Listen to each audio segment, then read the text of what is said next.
Yan, so hello, what's up YouTube po, this video ay pag-uusapan nga natin tong na-encounter ko nitong nakaraang araw.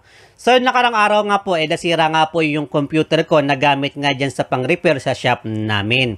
Ang nangyari nga sa kanya ayaw nga gumana ng mouse at keyboard. Ngayon ano nga ba yung nagisira ng computer ko? At yun ngayon sasagutin ko ngayon sa video na to. Pero bago nga tayo magpatuloy, ito lang yung unang mababasag, hindi yung LCD nyo. So ang sagot ko dyan sa SIM card po talaga yung problema niyan. Baka naman USB cord naman yung problema kaya ayaw niya mag-charge. At kung makapansin nyo nga po yung tempered glass niya kulay itim.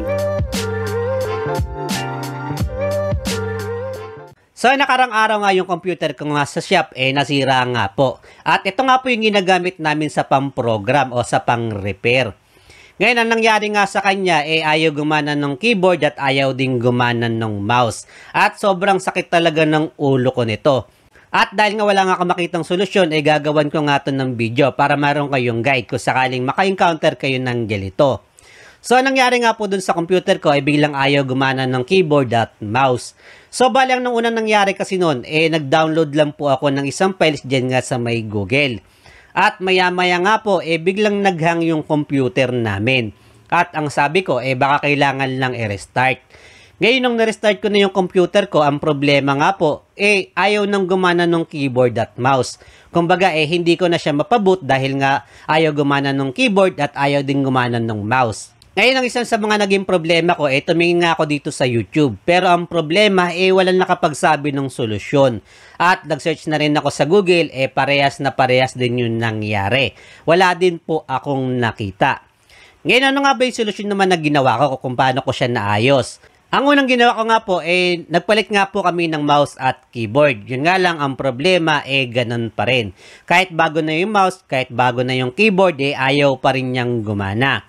Ngayon, ang ginawa ko binuksan ko na nga po yung computer namin. So, inangat ko nga po yung memory card at inangat ko na nga rin po yung pinakapan niya. Sabi ko, baka naghahang lang. Kaya ganon. At nilagyan ko na rin ng thermal paste. Pero ang problema, ganon pa rin. Ayaw pa rin gumana ng mouse at keyboard. At yung pangatlong ginawa ko, ito nga yung inangat ko na yung pinaka-battery niya nga po. Kung makikita nyo nga po, meron po yung battery dyan sa loob ng computer natin na kulay silver. Yung bilog na maliit. At after ko nga mayangat yung battery na yon, gumana na nga po yung keyboard namin. So, nagbo-boot na nga po siya. Kaya ang ginawa ko nga po, nag-F12 na lang po ako at dinerecho ko na siya sa format. Ang sabi ko nga, baka nga nagkaroon ng virus yung computer namin, kaya ganun ayaw nang gumana ng USB cable. Ngayon, para hindi sayang yung trabaho namin, dinerecho format ko na nga po siya.